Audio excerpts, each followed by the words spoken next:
السلام عليكم ورحمة الله وبركاته، ازيكم يا أحلى متابعين؟ يا رب تكونوا بخير.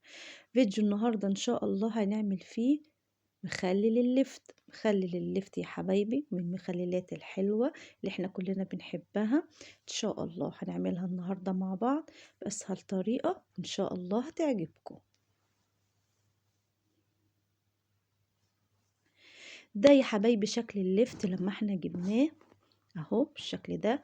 طبعا انا قطعت العروش الخضراء طبعا اهو بالشكل ده كده. هفضيه وارجع لكم تاني اهو. كنت فضيته بقى هنا يا حبايبي، شايفين شكله اهو. طبعا انا هنضفه كويس من الطينة دي وهشيل الشعيرات اللي فيه دي اهو. شايفين العروش دي؟ طبعا في ناس بتحبها في المخلل تخللها، واللي مش بيحبها ما يخللهاش. طبعا انا هنضفه وهغسله، ارجع لكم تاني اهو يا حبايبي. ده شكله بعد الغسيل والتنظيف طبعا، شايفين شكله اهو.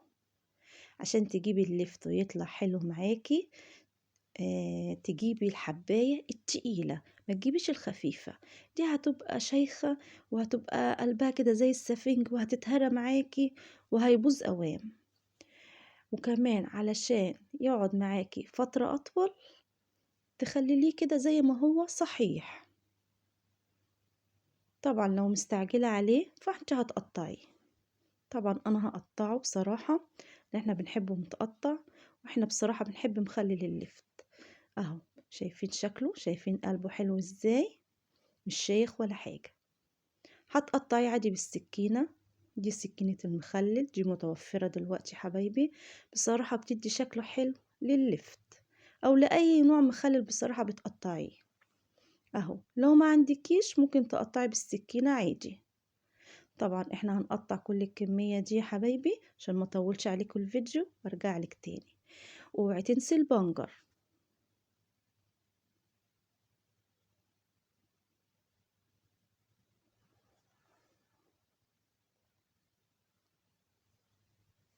قطعته اهو يا حبايبي بالشكل ده اهو.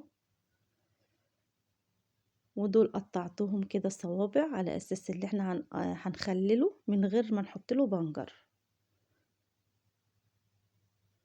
اهو بالشكل ده. خطوة بقى مهمة، الملح لازم تحطي له حبيبتي ملح وتقعديه يعني ساعة، ساعة كفاية اهو بالشكل ده. دول 8 كيلو يا حبيبتي، هحط لكل كيلو معلقة من الملح. طبعا هقلبه كويس اهو بالشكل ده كده، يتنقع في الملح بتاعه. ده هينزل المرارة بتاعته اهو. لازم تقلبي كويس وما تخافيش من الملح، مش هيتهري ولا حاجة. عدت الساعة وده كان شكله اهو بالشكل ده كده. والمية اللي نزلت منه طبعا مية كتير نزلت منه، بس انا برضو حبيت اوريها لك. طبعا دي احنا مش هنستعملها في حاجة، احنا هنرميها اهو. شايفين شكله؟ طبعا احنا مش هنغسله ولا حاجة، احنا هنخلله كده زي ما هو. والبنجراية بتاعتي اهي هقشرها.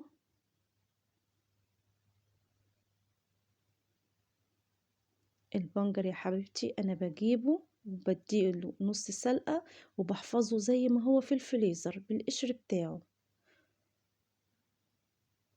اهو.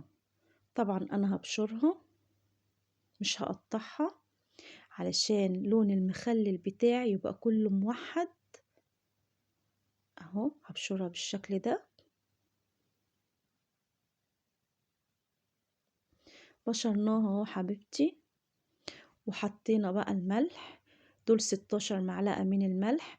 لكل كيلو لفت بتحطي 3 معالق من الملح. طبعا احنا حطينا معلقة في الاول لكل كيلو، وادي المعلقتين التانيين.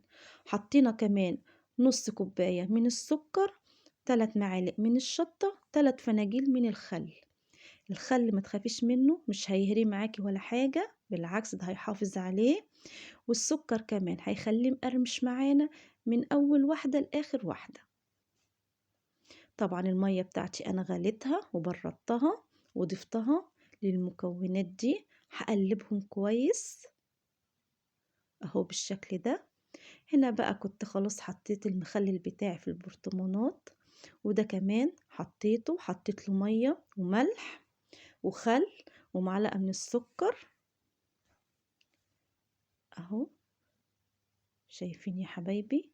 ادينا اهو، بس شايفين شكل المية حلو ازاي، وكلها لون واحد اهو بالشكل ده.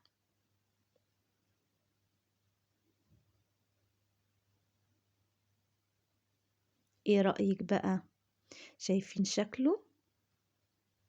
حاجة كده اللهم بارك، عملتيه في البيت وعملتيه بكل سهولة اهو. شايفين ده كمان اهو. ما تنسينيش بقى في اللايك وفي الشير بقى، وتفعلي زر الجرس عشان يوصلك مني كل جديد. ايه رأيك؟ يلا يا حبيبتي اعمليه وتسلم ايدك مقدما.